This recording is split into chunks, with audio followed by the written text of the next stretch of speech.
엄마, 더는 못 버티겠어요. 새벽 2시 병실에서 산소 튜브를 향한 손. 그 손은 바로 아들의 손이었습니다. 괜찮아. 현우야. 이제 그만 놓아줘도 돼. 엄마는 마지막까지 아들의 손을 꼭 잡았죠. 그리고 쉿, 산소 소리가 멎었습니다. 하지만 이 모든 장면이 CCTV에 찍혀 있었습니다. 그날 이후 이 가족에게 일어난 일은 아무도 예상하지 못한 방향으로 흘러갔습니다. 산소를 뗀 건 제 손이었어요. 현우의 목소리는 떨렸습니다. 하지만 그날 밤 엄마가 먼저 웃었어요.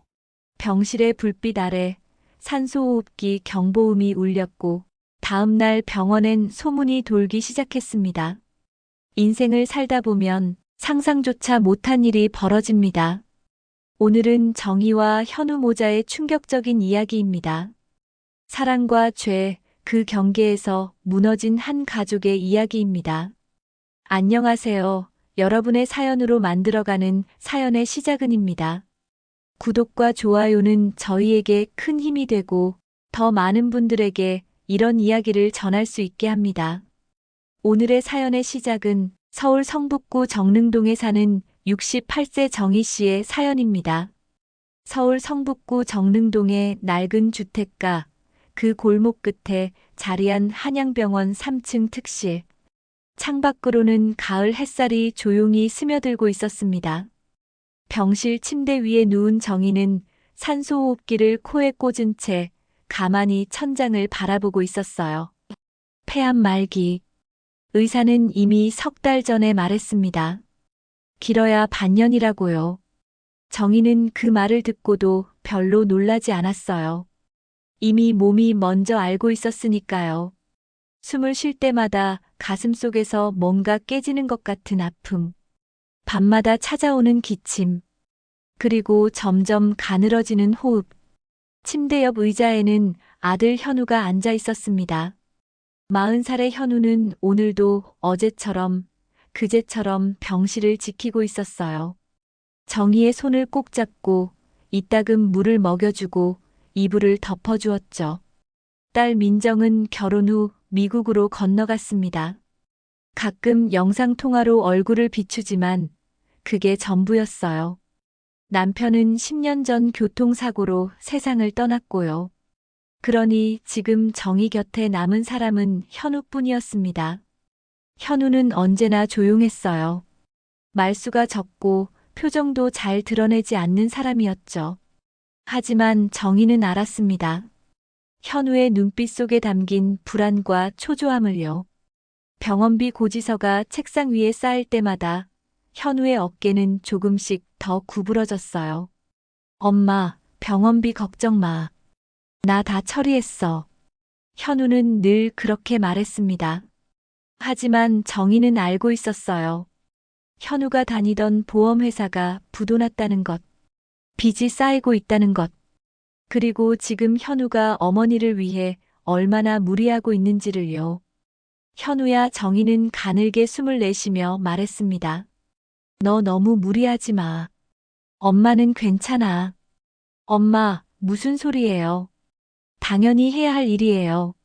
현우는 웃으며 대답했지만 그 웃음은 어딘가 억지스러워 보였어요.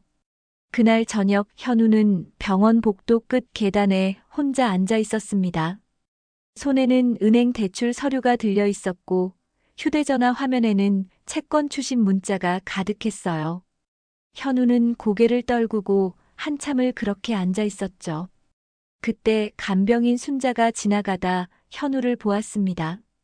현우 씨, 괜찮아요? 순자는 50대 중반의 여성으로 10년째 이 병원에서 간병일을 해온 사람이었어요. 순자는 정희를 돌보며 이 모자를 오랫동안 지켜봤습니다. 순자의 눈에 비친 현우는 효자였어요. 매일 빠짐없이 병실을 찾고 어머니 손을 잡고 약을 챙기는 아들. 하지만 동시에 순자는 느꼈습니다. 현우의 얼굴에 드리운 그림자를요. 무언가 짓눌려 있는 듯한, 숨이 막히는 듯한 표정이었죠. 아, 네, 괜찮아요. 현우는 서둘러 서류를 접으며 대답했습니다. 순자는 더 묻지 않았어요. 하지만 마음 한구석이 불편했습니다. 간병 일을 오래 하다 보면 알게 되는 것들이 있어요. 사람의 얼굴에 드리운 그림자가 무엇을 의미하는지, 그리고 그 그림자가 때로 어떤 선택으로 이어지는지를요. 밤이 깊어졌습니다. 병실은 고요했고 정희는 산소호흡기 소리에 맞춰 숨을 쉬고 있었어요. 현우는 침대 옆간이 침대에 누워 있었지만 잠들지 못했습니다. 천장을 바라보며 계속 생각했어요. 어머니의 고통, 쌓여가는 빚, 그리고 끝이 보이지 않는 이 시간들. 새벽 2시 현우는 조용히 일어났습니다. 정희는 잠들어 있었고 병실은 어둠에 잠겨 있었어요. 현우는 어머니의 얼굴을 한참 바라보았습니다. 그리고 천천히 손을 뻗었죠. 산소호흡기 쪽으로요. 하지만 마지막 순간 현우는 손을 거두었습니다. 그리고 복도로 나가 한참을 서 있었어요. 다음 날 아침 순자가 병실에 들어왔을 때 현우는 이미 깨어 있었습니다. 어머니 손을 잡고 조용히 앉아 있었어요. 순자는 인사를 건넸고 현우는 고개를 끄덕였습니다. 하지만 순자는 느꼈어요. 현우의 눈빛이 어제와 달랐다는 것을요. 무언가 결심한 사람의 눈빛이었습니다. 정희는 그날 오후 천천히 눈을 떴어요. 현우는 물을 떠다 주며 말했습니다. 엄마, 조금만 더 힘내요. 곧 나아질 거예요. 정희는 고개를 저었습니다. 현우야, 엄마는 알아. 이제 시간이 얼마 안 남았다는 거. 너무 무리하지 마. 엄마 때문에 내 인생 망치지 말고. 엄마, 그런 말 하지 마세요. 현우의 목소리가 떨렸습니다. 엄마는 이제 충분히 살았어. 너도 이제 내 인생 살아야지. 정희는 현우의 손을 꼭 잡았어요. 현우는 대답하지 못했습니다. 그저 고개를 숙이고 어머니의 손을 더 세게 쥐었을 뿐이었죠. 그날 밤 현우는 병원 주차장에 차를 세워두고 한참을 앉아 있었습니다. 핸들을 쥔 손이 하얗게 질려 있었어요. 그리고 중얼거렸습니다. 이제 끝내야 해. 다 정리해야 해. 그날은 9월 12일 목요일이었습니다. 새벽 2시 병실의 모든 불이 꺼져 있었어요. 복도에는 간호사들의 발소리만 가끔 지나갈 뿐 정희의 병실은 고요했습니다. 현우는 간이 침대에 누워 있었지만 잠들지 못했어요. 천장을 바라보며 계속 생각했습니다. 오늘 오후 은행에서 받은 최종 통보. 대출 연장 불가. 일주일 안에 전액 상환하지 않으면 법적 조치에 들어간다는 통지서. 현우의 통장 잔액은 10만 원도 채 되지 않았습니다. 엄마 현우는 작게 중얼거렸어요. 어머니 명의로 가입된 보험 5천만 원. 그 돈이면 빚을 갚고 새 출발을 할 수 있었습니다. 하지만 그러려면 어머니가 돌아가셔야 했죠. 현우는 고개를 흔들었어요. 아니야, 이게 무슨 생각이야. 하지만 머릿속에서 그 생각은 쉽게 지워지지 않았습니다. 새벽 2시 20분, 현우는 조용히 일어났습니다. 정희는 깊은 잠에 빠져 있었어요. 산소호흡기가 규칙적으로 소리를 내며 작동하고 있었죠. 현우는 어머니의 얼굴을 한참 바라보았습니다. 주름진 얼굴, 깊게 파인 눈가, 가늘어진 숨소리. 엄마도 힘드실 거야. 현우는 속삭였어요. 이렇게 사는 것보다 편하게 가시는 게 나을지도 몰라. 현우의 손이 천천히 움직였습니다. 산소호흡기 쪽으로요. 손끝이 튜브에 닿았을 때 현우의 심장은 미친 듯이 뛰었어요. 숨이 막혔습니다. 손이 떨렸죠. 이게 맞는 걸까? 현우는 눈을 감았습니다. 그리고 천천히, 아주 천천히 산소 튜브를 빼냈어요. 쉿 하는 작은 소리가 났습니다. 공기가 새어나가는 소리였죠. 정희의 호흡이 조금씩 거칠어지기 시작했습니다. 하지만 깨어나지는 않았어요. 현우는 그 자리에 그대로 서서 어머니를 바라보았습니다. 눈물이 흘러내렸어요. 미안해요, 엄마. 정말 미안해요. 현우는 떨리는 목소리로 말했습니다. 나 더는 못 버티겠어요. 엄마도 이제 편하게 쉬세요. 제발. 그때였습니다. 정희가 천천히 눈을 떴어요. 희미한 의식 속에서 정희는 현우를 보았습니다. 아들의 눈물을, 떨리는 손을요. 그리고 빠져있는 산소 튜브를요. 현우야, 정희는 가늘게 속삭였습니다. 현우는 깜짝 놀라 뒤로 물러섰어요. 엄마. 정희는 고개를 저었습니다. 숨이 가빠졌지만 정희는 말했어요. 괜찮아, 이제 그만 놓아줘도 돼. 엄마, 무슨 현우는 말을 잇지 못했습니다. 엄마가 너한테 너무 짐이 됐구나. 정희의 목소리는 너무 약했어요. 미안해, 현우야. 엄마가 내 인생 망쳤어. 아니에요, 엄마. 그런 거 아니에요. 현우는 울먹이며 말했습니다. 정희는 현우의 손을 잡았어요. 차갑고 떨리는 손이었죠. 이제 편하게 보내줘. 엄마도 이제 지쳤어. 그 순간 모니터에서 경보음이 울리기 시작했습니다. B-, B-, B-. 산소 포화도가 떨어지고 있었어요. 현우는 황급히 산소 튜브를 다시 끼웠습니다. 하지만 이미 정희의 호흡은 너무 약해져 있었죠. 엄마, 엄마. 현우는 비명처럼 외쳤습니다. 간호사들이 달려왔어요. 의사가 뛰어들어왔고 응급처치가 시작됐습니다. 현우는 복도로 밀려났고 그 자리에서 주저앉았어요. 30분이 지났습니다. 병실 문이 열리고 의사가 나왔어요. 표정이 어두웠습니다. 유가족분이시죠? 현우는 고개를 끄덕였습니다. 환자분 돌아가셨습니다. 새벽 3시 3분에 심정지가 왔고 소생술을 시도했지만 의사는 말을 멈췄어요. 자연사로 보입니다. 폐암 말기 환자분이셨으니까요. 현우는 아무 말도 하지 못했습니다. 그저 고개를 떨구고 있을 뿐이었어요.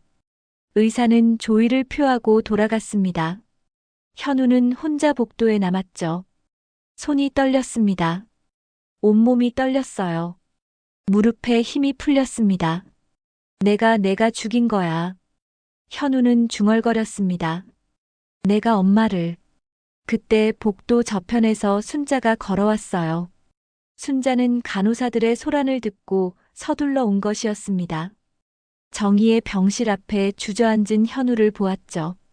현우 씨 어머님이? 순자는 조심스럽게 물었습니다. 현우는 대답하지 않았어요.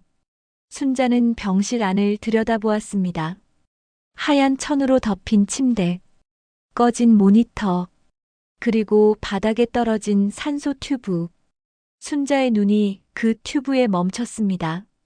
이상했어요. 산소 튜브가 왜 바닥에 있을까요? 자연사라면 튜브가 빠질 이유가 없었습니다.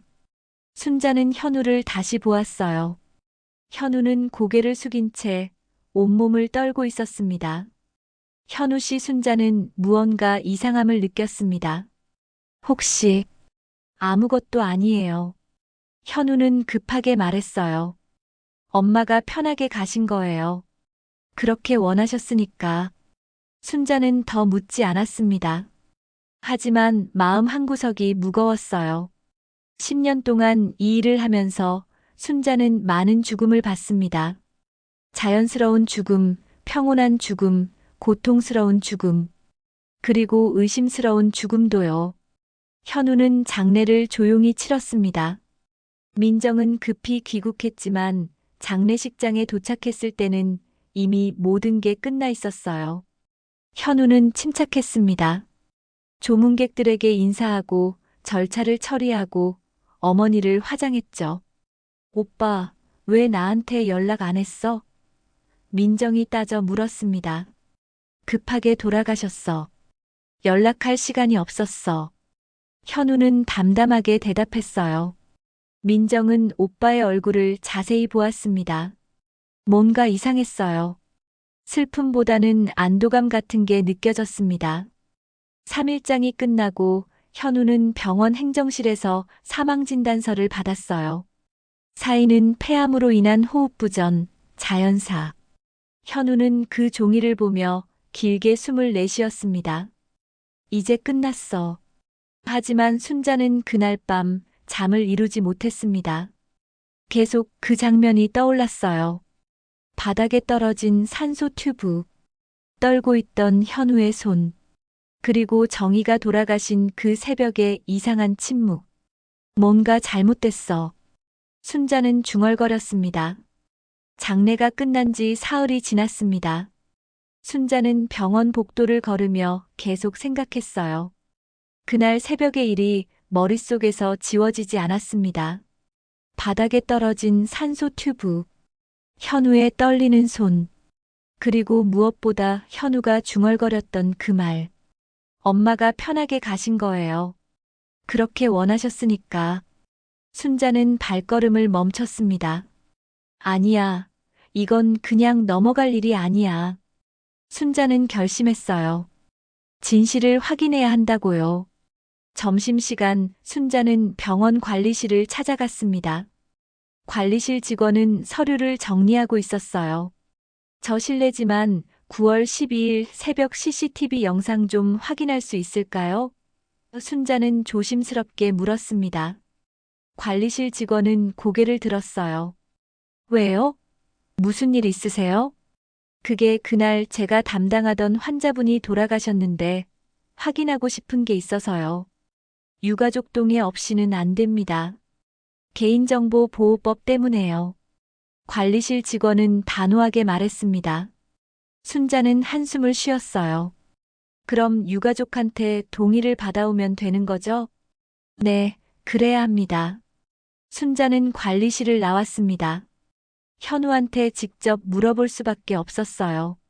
하지만 어떻게 물어봐야 할까요? 혹시 정말 아무 일도 없었다면? 순자는 괜히 죄 없는 사람을 의심하는 것일 수도 있었습니다. 그날 저녁 순자는 용기를 내서 현우에게 전화를 걸었어요. 전화벨이 몇 번 울린 뒤 현우가 받았습니다. 여보세요? 현우 씨, 저 순자예요. 혹시 지금 시간 괜찮으세요? 아, 네. 무슨 일이세요? 현우의 목소리는 평온했습니다. 순자는 심호흡을 했어요. 그날 새벽 말이에요. 어머님 돌아가시기 전에 혹시 병실에서 뭐 특별한 일 없으셨어요? 전화기 너머로 침묵이 흘렀습니다. 길고 무거운 침묵이었죠. 왜 그러세요? 현우의 목소리가 조금 낮아졌어요.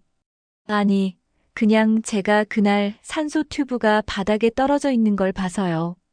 혹시 어떻게 된 건지 궁금해서요. 그건 현우는 말을 멈췄습니다. 엄마가 돌아가시면서 자연스럽게 빠진 거예요. 그게 뭐가 이상한가요? 아, 그렇군요. 죄송해요. 괜히 여쭤봤네요. 순자는 애써 밝게 말했습니다. 전화를 끊고 순자는 불안한 마음이 더 커졌어요. 현우의 대답이 너무 빨랐습니다. 너무 준비된 대답 같았죠. 순자는 확신했어요. 뭔가 있어. 분명히 뭔가 숨기고 있어. 다음 날 순자는 다시 관리실을 찾아갔습니다. 이번엔 다른 방법을 생각했어요. 관리실 직원에게 커피를 건네며 말을 걸었죠. 요즘 힘드시죠? 저도 야간 근무 돌면 정말 힘들던데. 그러게요. 이 일도 참 쉽지 않네요. 관리실 직원은 피곤한 표정으로 대답했습니다. 순자는 자연스럽게 이야기를 이어갔어요. 병원 이야기, 환자 이야기, 이런저런 일상 이야기. 그러다 슬쩍 물었습니다. 저기, 혹시 CCTV 영상이 어디 저장돼요? 아, 서버에 저장되죠. 한 달 동안 보관하다가 자동으로 삭제돼요.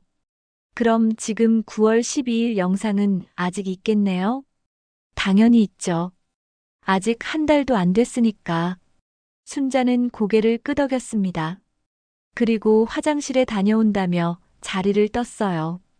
하지만 화장실로 가지 않았습니다. 관리실 옆 복도에 숨어서 기다렸죠. 관리실 직원이 자리를 비우는 순간을 노렸어요. 30분쯤 지났을까요? 관리실 직원이 전화를 받고 급하게 어딘가로 뛰어갔습니다. 순자는 재빨리 관리실로 들어갔어요. 컴퓨터가 켜져 있었습니다. 순자는 떨리는 손으로 마우스를 잡았죠. 9월 12일 3층 특실. 순자는 중얼거리며 파일을 찾았습니다. 있었어요. 새벽 2시부터 3시까지의 영상. 순자는 재빨리 USB를 꺼내 파일을 복사했습니다. 심장이 미친 듯이 뛰었어요. 복사가 끝나자마자 USB를 빼서 주머니에 넣었죠. 바로 그때 관리실 문이 열렸습니다. 뭐 하세요? 관리실 직원이 돌아온 것이었어요. 순자는 깜짝 놀라 뒤를 돌아봤습니다. 아, 저 아까 여기 커피 두고 갔나 해서요. 커피요? 관리실 직원은 의아한 표정을 지었습니다. 아, 제가 착각했나 봐요. 죄송해요. 순자는 황급히 관리실을 나왔습니다. 그날 밤 순자는 집에 돌아와 USB를 컴퓨터에 꽂았어요. 손이 떨렸습니다. 영상이 재생됐죠. 새벽 2시 27분. 병실 문이 열리고 현우가 들어왔습니다. 어머니를 한참 바라보더니 천천히 손을 뻗었어요. 산소 튜브 쪽으로요. 그리고 튜브를 빼냈습니다. 이럴 수가. 순자는 숨이 막혔습니다. 영상 속 현우는 울고 있었어요. 눈물을 흘리며 중얼거렸죠. 소리는 들리지 않았지만 입모양으로 알 수 있었습니다. 미안해요, 엄마. 순자는 영상을 멈췄습니다. 온몸이 떨렸어요. 이게 정말 현실일까요? 효자로 보였던 그 아들이 어머니의 산소를 뺀 거예요? 이걸 어떻게 해야 하지? 순자는 머리를 감싸 쥐었습니다. 경찰에 신고해야 할까요? 하지만 잠깐 순자는 멈칫했어요. 영상을 보니 현우도 엄청나게 괴로워하고 있었습니다. 혹시 어머니가 정말 원한 걸까요? 안락사 같은 거? 순자는 혼란스러웠어요. 하지만 한 가지는 분명했습니다. 이 진실을 알아야 할 사람이 있다는 것. 바로 정희의 딸 민정이었습니다. 순자는 병원 기록을 뒤져 민정의 연락처를 찾았어요. 그리고 조심스럽게 전화를 걸었습니다. 여보세요? 민정의 목소리가 들렸습니다. 저 민정 씨죠? 저는 어머님 간병을 담당했던 순자라고 합니다. 아, 네. 무슨 일이세요? 순자는 심호흡을 했어요. 어머님 돌아가신 일에 대해서 꼭 만나서 말씀드릴 게 있어요. 무슨 말씀이세요? 민정의 목소리가 긴장했습니다. 전화로는 어렵고요. 혹시 내일 만날 수 있을까요? 민정은 잠시 침묵하다가 대답했어요. 알겠습니다. 어디서 만날까요? 다음 날 순자는 민정을 병원 근처 카페에서 만났습니다. 민정은 긴장한 표정으로 앉아 있었어요. 도대체 무슨 일이세요? 민정이 먼저 물었습니다. 순자는 가방에서 USB를 꺼냈어요. 그리고 조용히 말했습니다. 이 영상을 보시면 모든 걸 이해하실 거예요. 민정은 떨리는 손으로 USB를 받았습니다. 순자는 자신의 노트북을 꺼내 영상을 재생했어요. 화면이 켜지고 병실의 모습이 나타났습니다. 새벽 2시 27분. 현우가 들어왔어요. 그리고 산소 튜브를 빼는 장면. 민정은 숨이 멎는 것 같았습니다. 오빠가 엄마를... 민정의 목소리가 떨렸어요. 영상은 계속 이어졌습니다. 현우가 울면서 중얼거리는 모습. 정희가 잠깐 눈을 뜨는 장면. 그리고 다시 눈을 감는 순간까지요. 민정은 화면을 보다가 고개를 돌렸습니다. 눈물이 쏟아졌어요. 이럴 수가 말도 안 돼. 순자는 민정의 손을 잡았습니다. 저도 믿기 힘들었어요. 하지만 이게 진실이에요. 오빠가 왜 이런 짓을? 민정은 울먹였습니다. 순자는 조심스럽게 말했어요. 혹시 현우 씨가 요즘 힘든 일이 있었나요? 제가 보기엔 엄청 괴로워하는 것 같던데요. 민정은 고개를 끄덕였습니다.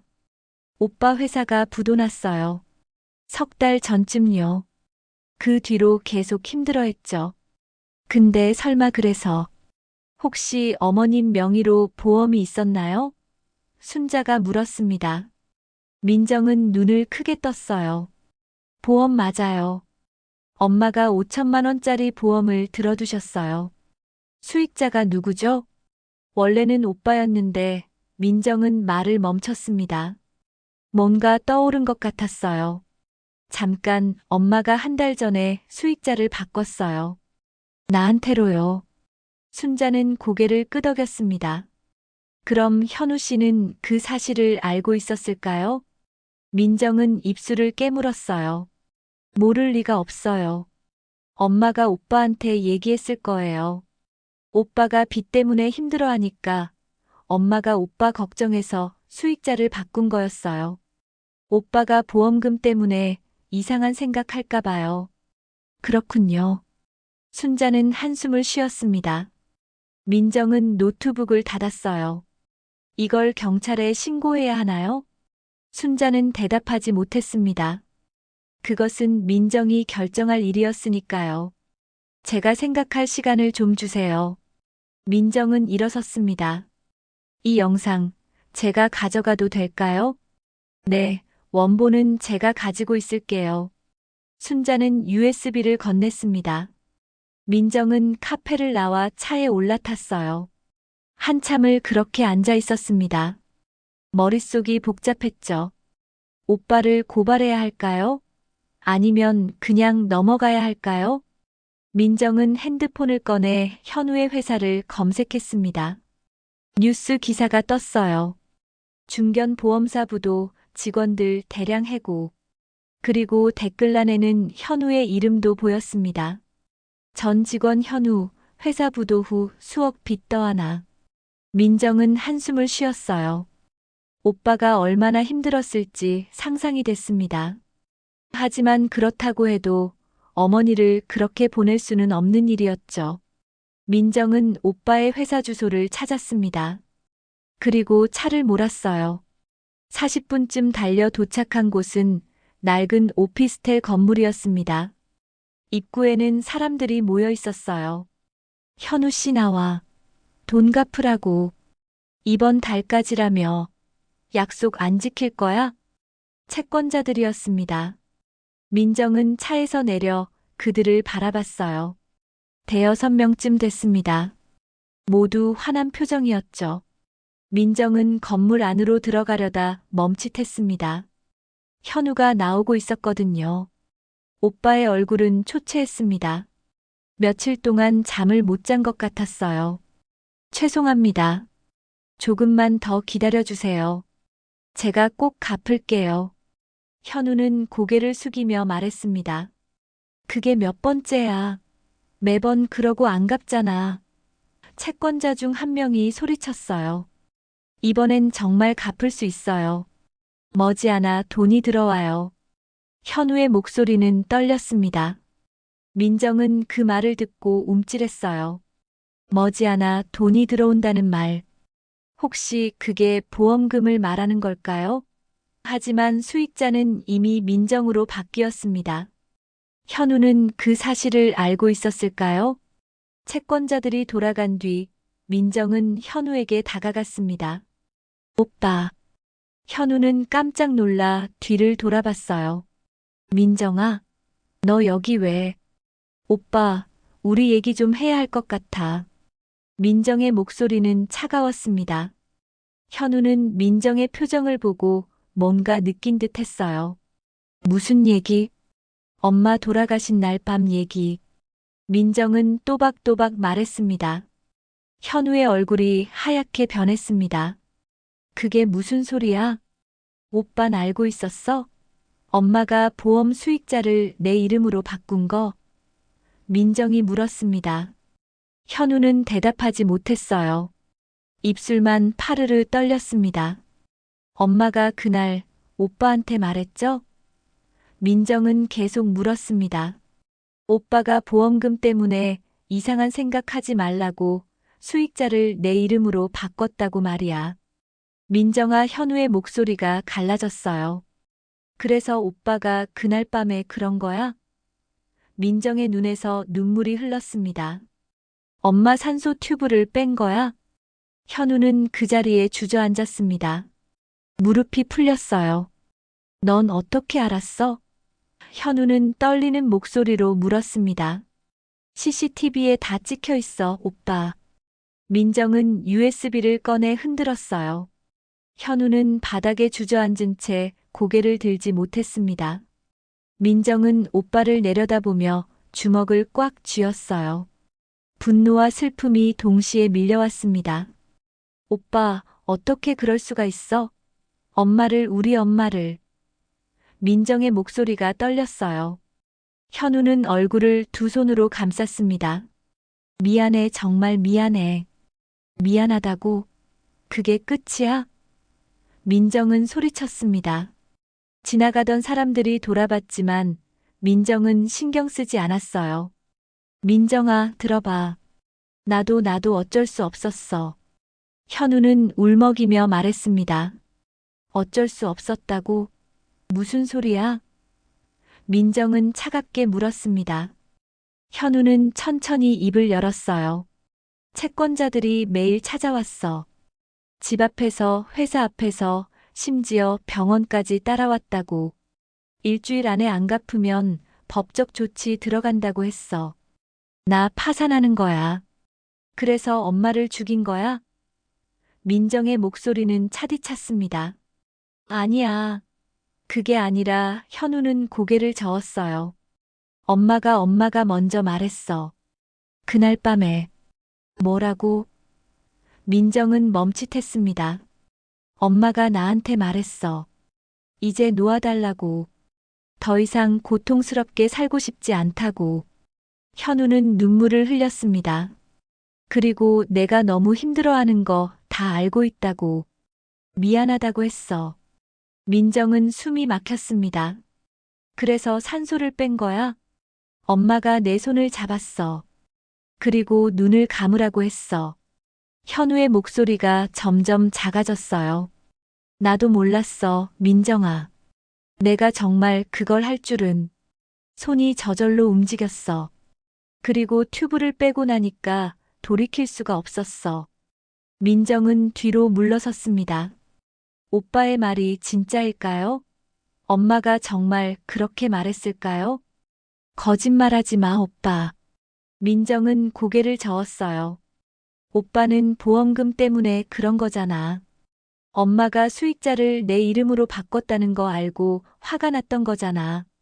아니야. 현우는 소리쳤습니다. 보험금 같은 거 신경도 안 썼어. 나는 그냥 엄마가 너무 고통스러워하는 게 견딜 수 없었어. 그럼 왜 나한테 연락 안 했어? 민정이 따졌습니다. 엄마가 돌아가실 때 왜 나한테 알리지 않은 거야? 장례도 혼자 치르고 나한테는 다 끝나고 나서야 연락했잖아. 현우는 대답하지 못했습니다. 민정의 말이 맞았으니까요. 너 떳떳하지 못했던 거잖아. 민정은 냉정하게 말했어요. 내가 한 일이 잘못됐다는 걸 알고 있었던 거야. 현우는 고개를 숙였습니다. 변명할 말이 없었어요. 민정은 가방에서 휴대전화를 꺼냈습니다. 나 경찰에 신고할 거야, 오빠. 민정아. 현우는 다급하게 민정의 손을 잡았어요. 제발 그러지 마. 나 지금 경찰서 가면 끝이야. 채권자들한테 완전히 짓밟혀. 제발. 민정은 오빠의 손을 뿌리쳤습니다. 오빤 이미 끝났어. 엄마를 그렇게 보낸 순간부터. 민정아, 엄마라면 이해해줬을 거야. 현우는 울며 애원했어요. 엄마는 날 용서했을 거라고. 용서? 민정은 비웃었습니다. 오빤 용서받을 자격도 없어. 민정은 전화기를 들었습니다. 112를 눌렀어요. 하지만 통화 버튼을 누르기 직전 멈칫했습니다. 머릿속에 엄마의 목소리가 들리는 것 같았거든요. 민정아, 오빠 좀 챙겨줘. 내가 동생이지만 오빠는 어리숙해서 걱정이야. 엄마는 늘 현우를 걱정했습니다. 동생인 민정보다 오빠인 현우가 더 약한 사람이라고 생각했죠. 그래서 항상 민정에게 부탁했어요. 오빠를 잘 챙겨달라고요. 민정의 손이 떨렸습니다.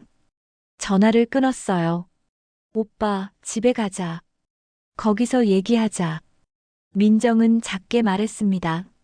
현우는 고개를 들었어요. 정말? 일단 가자. 여기서 계속 이러면 사람들이 다 쳐다봐. 민정은 돌아서서 걸었습니다. 현우는 비틀거리며 일어나 민정을 따라갔어요. 두 사람은 민정의 차에 올라탔습니다. 차 안은 침묵으로 가득했죠. 민정은 차를 몰며 생각했습니다. 정말 경찰에 신고해야 할까요? 오빠가 한 일은 분명 범죄였어요. 하지만 동시에 오빠도 피해자 같았습니다. 빚에 짓눌리고 어머니의 고통을 견디지 못하고 결국 돌이킬 수 없는 선택을 한 사람. 차는 현우의 집 앞에 멈췄습니다. 낡은 다세대 주택이었어요. 페인트가 벗겨지고 계단은 삐걱거렸습니다. 두 사람은 2층으로 올라갔죠. 현우가 문을 열었습니다. 집 안은 어두웠어요. 불을 켜자 온통 서류와 고지서가 쌓여 있는 모습이 보였습니다. 책상 위, 소파 위, 바닥까지요. 오빠 이렇게 살았어? 민정은 놀라 물었습니다. 현우는 대답하지 않았어요. 소파에 털썩 앉았습니다. 민정은 서류들을 하나씩 집어봤어요. 대출 독촉장, 신용카드 연체 통지서, 법원 출석 명령서. 금액을 다 합치면 3억이 넘었습니다. 오빠, 이게 다 진짜야? 민정은 충격받은 표정으로 물었습니다. 응. 현우는 고개를 끄덕였어요. 회사 부도나면서 다 떠안게 됐어. 연대보증 때문에. 민정은 서류를 내려놓았습니다. 한숨이 나왔어요.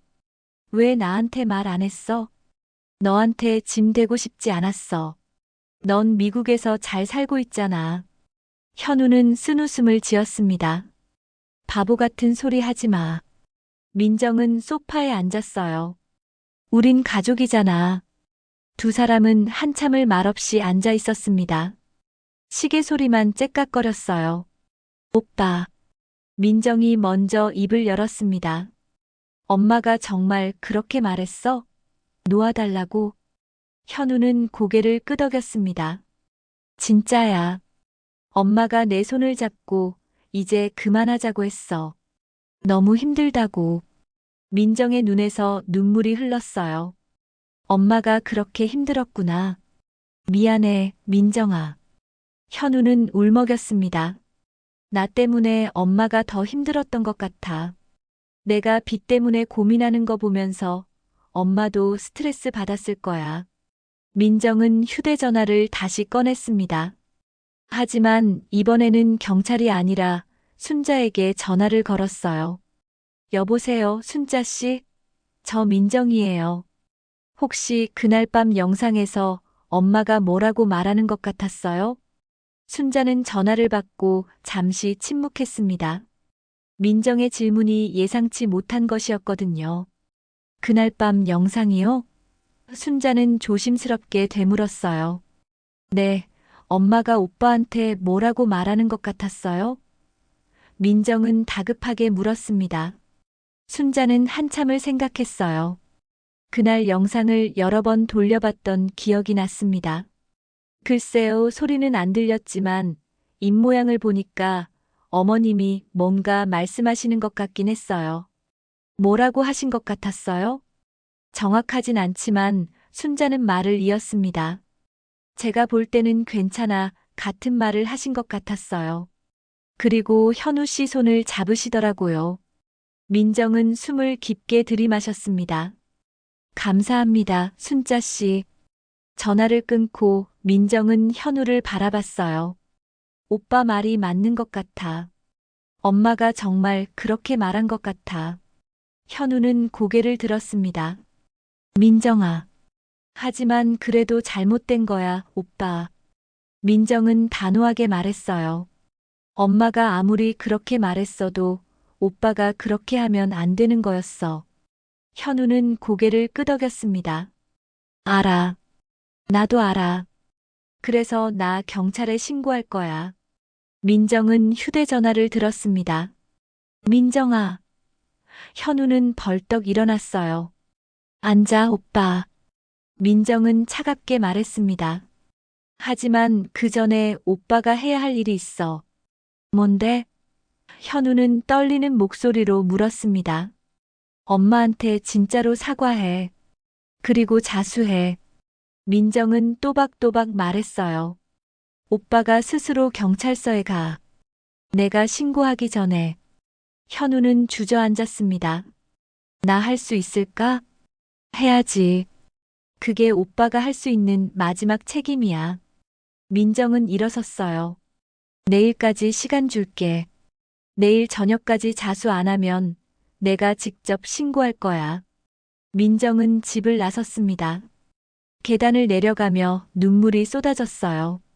오빠를 경찰에 넘긴다는 게 얼마나 힘든 결정인지 알았습니다. 하지만 이게 맞는 일이라고 생각했죠. 그날 밤 현우는 잠을 이루지 못했습니다. 천장을 바라보며 계속 생각했어요. 자수를 해야 할까요? 아니면 도망쳐야 할까요? 새벽이 되자 현우는 결심했습니다. 어머니 산소에 가기로요. 마지막으로 엄마한테 인사하고 그 다음에 결정하겠다고 생각했어요. 해가 뜨자마자 현우는 차를 몰고 추모공원으로 향했습니다. 1시간쯤 걸렸어요. 공원은 조용했고 아침 안개가 자욱했습니다. 현우는 어머니의 산소 앞에 섰습니다.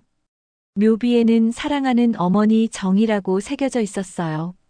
현우는 무릎을 꿇고 앉았습니다. 엄마. 현우는 떨리는 목소리로 말했어요.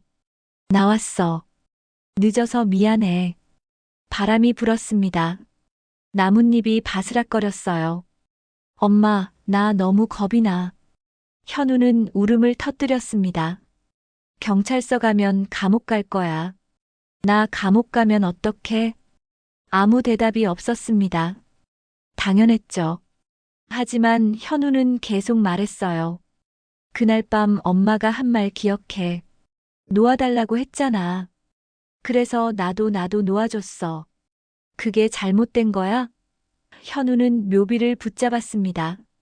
엄마, 대답해줘. 제발. 한참을 그렇게 울고 있는데 뒤에서 인기척이 났습니다. 현우는 깜짝 놀라 뒤를 돌아봤어요. 순자가 서 있었습니다. 현우 씨? 순자는 놀란 표정으로 물었습니다. 순자 씨 여기 왜 오셨어요? 현우는 황급히 눈물을 닦았어요. 저도 어머님 뵈러 왔어요. 순자는 국화 한 다발을 들고 있었습니다. 제가 돌봤던 분들은 가끔 찾아뵀거든요. 순자는 묘비 앞에 꽃을 놓았어요. 그리고 현우 옆에 앉았습니다. 현우 씨, 저한테 솔직하게 말해줄래요? 순자는 조용히 물었습니다. 그날 밤에 정말 어떤 일이 있었는지요. 현우는 고개를 숙였어요. 한참을 침묵하다가 천천히 입을 열었습니다. 엄마가 먼저 말했어요. 이제 놓아달라고. 현우의 목소리가 떨렸어요. 손을 잡고 눈을 감으라고 했어요.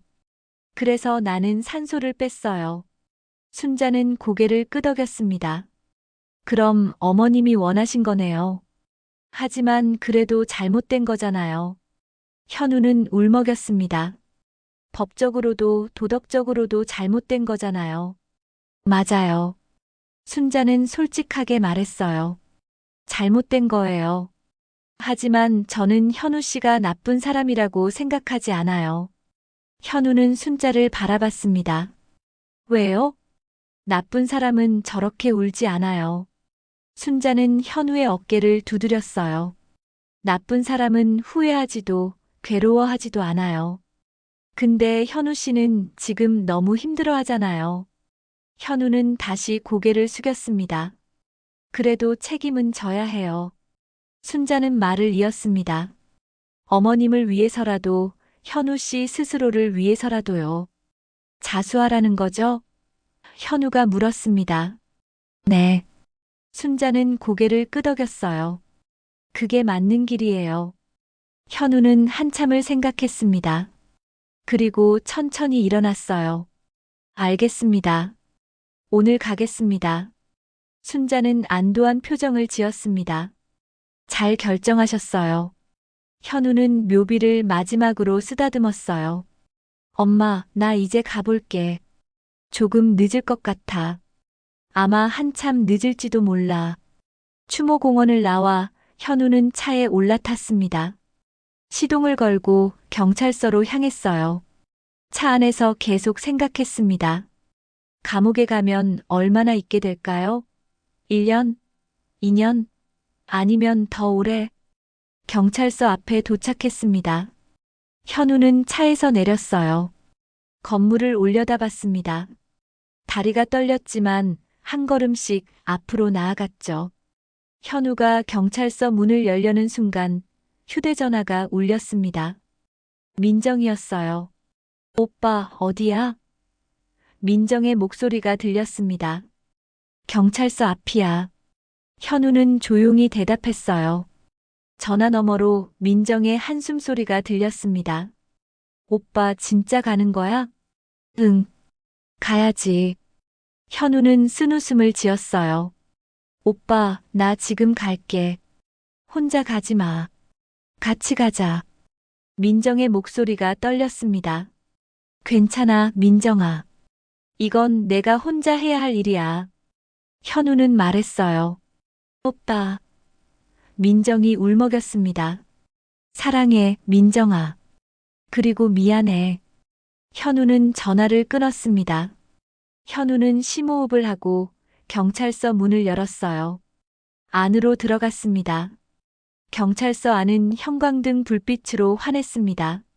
현우는 민원실 앞에 섰어요. 경찰관 한 명이 서류를 정리하고 있었습니다. 무슨 일이세요? 경찰관이 고개를 들었어요. 현우는 입술을 깨물었습니다. 떨리는 목소리로 말했죠. 자수하러 왔습니다. 경찰관은 눈을 크게 떴어요. 자수요? 무슨 일로요? 저 제 어머니를 현우는 말을 잇지 못했습니다. 눈물이 쏟아질 것 같았거든요. 그때 경찰서 문이 벌컥 열렸습니다. 민정이 숨을 헐떡이며 뛰어들어왔어요. 오빠. 민정이 소리쳤습니다. 현우는 뒤를 돌아봤어요. 민정아, 왜 왔어?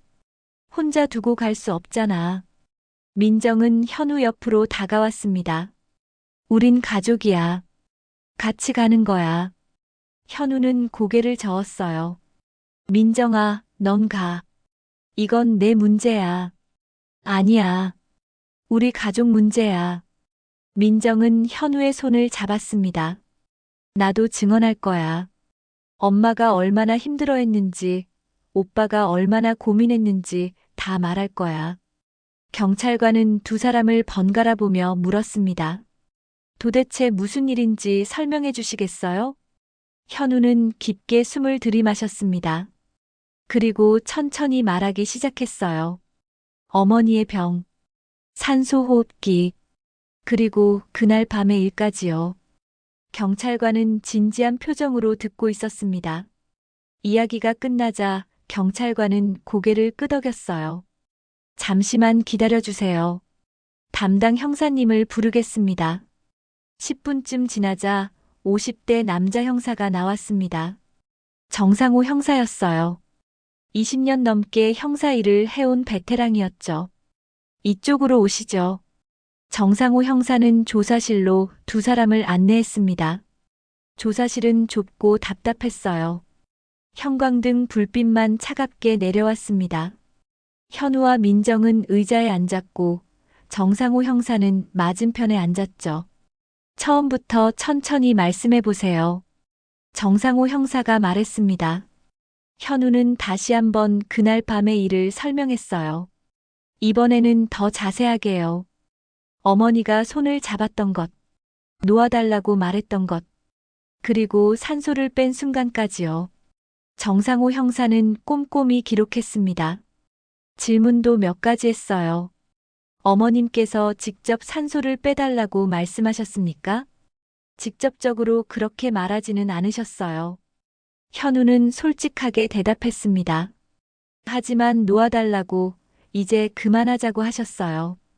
그게 산소를 빼달라는 의미였다고 판단하신 거죠? 현우는 고개를 끄덕였어요. 네. 저는 그렇게 생각했습니다. 정상호 형사는 펜을 내려놓았습니다. 현우 씨, 솔직히 말씀드릴게요. 이건 쉽지 않은 사건입니다. 알고 있습니다. 현우의 목소리는 떨렸어요. 어머님이 직접 요청하셨다 해도 법적으로는 살인 혹은 촉탁살인에 해당할 수 있어요. 정상호 형사는 말을 이었습니다. 하지만 동시에 존엄사나 안락사 문제와도 연결돼 있죠. 민정이 끼어들었어요. 형사님, 우리 엄마 정말 많이 힘들어 하셨어요. 매일 고통스러워 하셨고요. 알겠습니다. 정상호 형사는 고개를 끄덕였어요. 증거 자료가 있습니까? CCTV 같은 거요. 민정은 가방에서 USB를 꺼냈습니다. 여기 있어요. 그날 밤 병실 영상이요. 정상호 형사는 USB를 받아 컴퓨터에 꽂았어요. 영상이 재생됐습니다. 현우가 병실에 들어가는 장면, 산소를 빼는 장면, 그리고 정희가 현우의 손을 잡는 장면까지요. 정상호 형사는 영상을 꼼꼼히 봤습니다. 표정이 점점 무거워졌어요. 이 영상 어떻게 구하셨습니까? 정상호 형사가 물었습니다. 민정은 순자 이야기를 했어요. 간병인이 병원에서 몰래 복사해왔다고요. 정상호 형사는 한숨을 쉬었습니다. 이건 불법으로 취득한 증거가 될 수 있어요. 하지만 현우 씨가 자수했으니 참고 자료로는 쓸 수 있겠네요. 조사는 3시간 넘게 이어졌습니다. 현우는 모든 질문에 솔직하게 대답했어요. 거짓말 하나 없이요. 조사가 끝나고 정상호 형사는 말했습니다. 현우 씨, 일단 구속은 아니지만 불구속 입건하겠습니다. 검찰에 송치하고 재판을 받게 될 거예요. 알겠습니다. 현우는 고개를 숙였어요. 집에 가셔도 됩니다. 하지만 출국은 금지이고 소환 있으면 꼭 나와야 해요. 정상호 형사가 덧붙였습니다. 현우와 민정은 경찰서를 나왔습니다. 밖은 이미 어두워져 있었어요. 가로등 불빛만 희미하게 비추고 있었죠. 오빠, 이제 어떡해? 민정이 물었습니다. 재판 받아야지. 현우는 쓴웃음을 지었어요. 내가 한 일에 대한 벌을 받는 거야. 오빠 혼자 두지 않을게. 나 계속 옆에 있을 거야. 민정은 현우의 손을 꼭 잡았습니다. 2달이 지났습니다. 검찰은 현우를 기소했어요. 죄명은 유기치사. 어머니를 위험한 상태로 만들어 사망에 이르게 했다는 거였죠. 재판날이 다가왔습니다. 현우는 검은색 정장을 입고 법정에 섰어요. 방청석에는 민정과 순자가 앉아 있었습니다. 판사가 들어왔습니다. 재판이 시작됐어요. 검사는 엄격하게 말했습니다. 피고인은 어머니의 생명 유지 장치를 고의로 제거했습니다. 이는 명백한 범죄 행위입니다. 변호사는 반박했어요. 피고인의 어머니는 극심한 고통 속에 있었고 스스로 생을 마감하길 원했습니다. 피고인은 어머니의 뜻을 따른 것뿐입니다. 증인 신문이 시작됐습니다. 첫 번째 증인은 순자였어요. 증인은 그날 밤 어떤 상황을 목격했습니까? 판사가 물었습니다. 순자는 떨리는 목소리로 대답했어요. 저는 직접 보지는 못했습니다. 하지만 영상을 통해 확인했어요. 정희 씨가 현우 씨 손을 잡고 있었어요.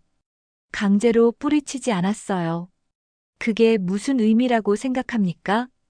정희 씨도 어느 정도 동의했다는 거 아닐까요? 순자는 조심스럽게 말했습니다. 다음 증인은 민정이었습니다. 민정은 증언대에 섰어요. 증인은 피해자의 딸이시죠? 판사가 확인했습니다. 네, 맞습니다. 민정은 고개를 끄덕였어요. 피고인에 대해 어떻게 생각하십니까? 민정은 현우를 바라봤습니다. 눈물이 고였어요. 제 오빠는 나쁜 사람이 아닙니다. 방청석이 술렁였습니다. 오빠는 엄마를 누구보다 사랑했어요. 매일 병원에 가서 손 잡아주고 약 챙기고 밤새 곁을 지켰어요. 민정의 목소리가 떨렸습니다. 그날 밤도 오빠는 너무 괴로웠을 거예요. 엄마의 고통을 더는 견딜 수 없었던 거죠. 그래도 피고인의 행위가 정당하다고 생각하십니까? 검사가 날카롭게 물었습니다. 민정은 고개를 저었어요. 정당하다고 생각하지 않아요. 잘못된 일이에요. 하지만 민정은 눈물을 닦았습니다. 오빠도 피해자예요. 사랑을 견디지 못한 피해자라고요. 민정의 증언이 끝나자 법정은 조용해졌습니다. 판사는 서류를 넘기며 생각에 잠겼어요. 한참 뒤 판사가 입을 열었습니다. 피고인, 최후 진술하시겠습니까? 현우는 천천히 일어났어요. 떨리는 다리로 앞으로 나왔습니다. 저는 현우의 목소리가 갈라졌어요. 변명하려는 게 아닙니다.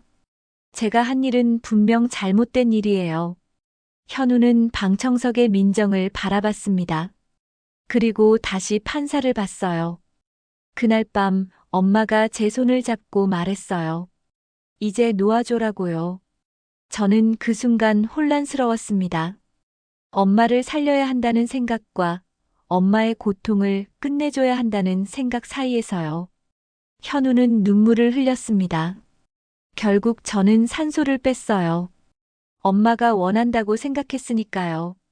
하지만 지금 생각하면 그건 엄마를 위한 게 아니었던 것 같아요. 제 자신을 위한 거였어요. 더는 견딜 수 없었던 저 자신을요. 방청석에서 흐느끼는 소리가 들렸습니다. 민정이었어요. 저는 제가 한 일에 대한 벌을 받겠습니다. 현우는 고개를 숙였어요. 그게 엄마한테 할 수 있는 마지막 책임이니까요. 판사는 고개를 끄덕였습니다. 피고인 착석하십시오. 판결은 일주일 뒤에 선고하겠습니다. 일주일이 지났습니다. 선고 공판 날이었어요. 현우는 다시 법정에 섰습니다. 이번에도 민정과 순자가 방청석에 앉아 있었죠. 판사가 판결문을 읽기 시작했습니다. 피고인 현우는 모친의 생명 유지 장치를 제거하여 사망에 이르게 했습니다. 이는 유기치 사죄에 해당합니다. 현우는 고개를 숙였어요. 하지만 재판부는 다음 사항들을 참작했습니다. 판사는 말을 이었습니다. 첫째, 피해자가 극심한 고통 속에 있었고 생의 의지가 약했던 점.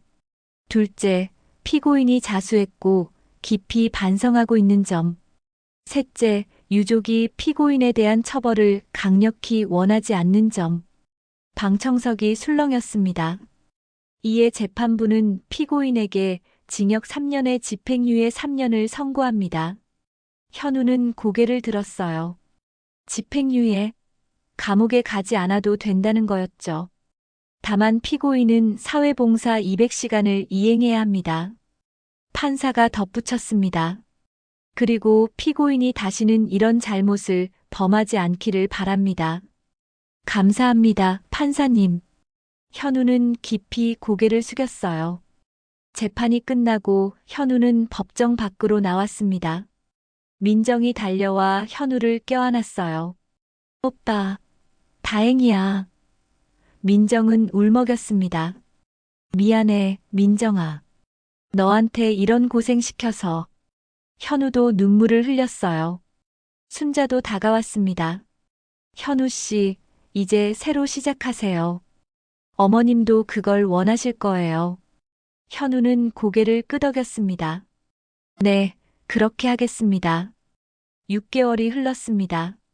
현우는 사회봉사 명령에 따라 병원에서 봉사를 시작했어요. 간병 봉사였습니다. 환자들을 돌보고 청소하고 식사를 도와주는 일이었죠. 처음엔 힘들었습니다. 환자들을 볼 때마다 어머니 생각이 났거든요. 하지만 시간이 지나면서 현우는 깨달았어요. 이게 자신이 해야 할 일이라는 걸요. 어느 날 현우는 80대 할머니를 돌보고 있었습니다. 할머니는 폐렴으로 입원한 상태였어요. 산소호흡기를 끼고 있었죠. 할머니, 물 좀 드실래요? 현우는 조심스럽게 물었습니다. 할머니는 고개를 끄덕였어요. 현우는 물을 떠서 할머니 입에 대줬습니다. 할머니가 천천히 물을 마셨어요. 고맙네, 젊은이. 할머니는 미소 지었습니다. 현우는 그 미소를 보며 눈시울이 붉어졌어요. 엄마 생각이 났습니다. 엄마도 이런 미소를 짓곤 했었죠. 할머니, 힘내세요. 곧 나아지실 거예요. 현우는 할머니의 손을 잡았습니다. 할머니는 현우의 손을 꼭 쥐었어요. 넌 참 따뜻한 손을 가졌구나. 현우는 고개를 숙였습니다. 따뜻한 손? 이 손이 엄마의 산소를 뺐는데요. 하지만 이제 이 손으로 다른 사람들을 돕고 있었습니다. 봉사가 끝나고 현우는 병원 옥상으로 올라갔어요. 하늘을 바라봤습니다. 구름 사이로 햇살이 비치고 있었어요. 엄마, 잘 지내고 계시죠? 현우는 중얼거렸습니다. 나 이제 좀 괜찮아졌어요. 아직도 죄책감이 있지만 이렇게 살다 보면 언젠가는 용서받을 수 있을 것 같아요. 바람이 불었습니다. 따뜻한 바람이었어요. 1년이 지났습니다. 현우는 사회봉사를 모두 마쳤어요. 하지만 봉사를 그만두지 않았습니다. 계속 병원을 찾아가 환자들을 돌봤죠. 어느 날 현우는 간병인 자격증을 땄어요. 그리고 정식으로 간병 일을 시작했습니다. 순자와 같은 일을 하게 된 거였죠. 현우 씨, 잘 오셨어요. 순자는 반갑게 맞아줬습니다. 이제 동료네요. 잘 부탁드립니다, 선배님. 현우는 웃으며 고개를 숙였어요. 현우는 매일 환자들을 돌봤습니다. 산소호흡기를 확인하고 손을 잡아주고 이야기를 들어줬어요. 그때마다 엄마 생각이 났지만 이젠 괴롭지 않았습니다. 오히려 힘이 됐어요. 엄마, 제가 지키지 못한 생명들을 이제라도 지키고 있어요. 추석이 다가왔습니다. 현우와 민정은 함께 어머니 산소를 찾았어요. 국화 한 다발을 들고요. 엄마, 우리 왔어요. 민정은 묘비 앞에 꽃을 놓았습니다. 현우도 무릎을 꿇고 앉았어요. 엄마, 나 이제 제대로 숨 쉬고 있어요. 엄마가 주신 이 숨으로 다른 사람들이 숨 쉬는 걸 도와주고 있어요. 민정은 오빠의 어깨에 손을 올렸습니다. 엄마, 우리 잘 지내고 있어요. 걱정 마세요. 바람이 불었습니다. 나뭇잎이 바스락거렸어요. 마치 어머니가 대답하는 것 같았습니다. 잘했어, 우리 아들. 잘했어. 현우는 눈물을 흘렸습니다. 하지만 이번엔 슬픈 눈물이 아니었어요. 안도의 눈물이었죠. 산소를 내려오며 민정이 물었습니다. 오빠, 이제 괜찮아? 응. 현우는 고개를 끄덕였어요. 이제 괜찮아. 앞으로도 계속 괜찮을 거야. 두 사람은 산을 내려갔습니다. 석양이 지고 있었어요. 하늘이 붉게 물들었습니다. 현우는 하늘을 올려다봤어요. 그리고 생각했습니다. 엄마, 사랑해요. 그리고 미안해요.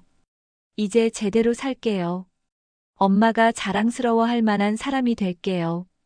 그렇게 현우는 새로운 삶을 시작했습니다. 누군가의 숨을 지키는 사람으로요. 한때 산소를 뗐던 그 손으로 이제는 누군가의 생명을 붙드는 일을 하며 살아가고 있었습니다. 사람은 누구나 실수를 합니다. 때로는 돌이킬 수 없는 실수를요. 하지만 중요한 건 그 후에 어떻게 사느냐입니다. 현우는 자신의 죄를 인정하고 그 죄를 갚으며 살기로 했어요. 그게 바로 진정한 용기였습니다. 오늘 이야기 끝까지 함께 해주셔서 감사합니다. 구독과 좋아요는 다음 사연을 이어가는 힘이 됩니다. 여러분의 이야기가 곧 새로운 사연의 시작입니다. 내일은 더 따뜻하고 새로운 이야기로 찾아뵙겠습니다. 모두 사랑합니다.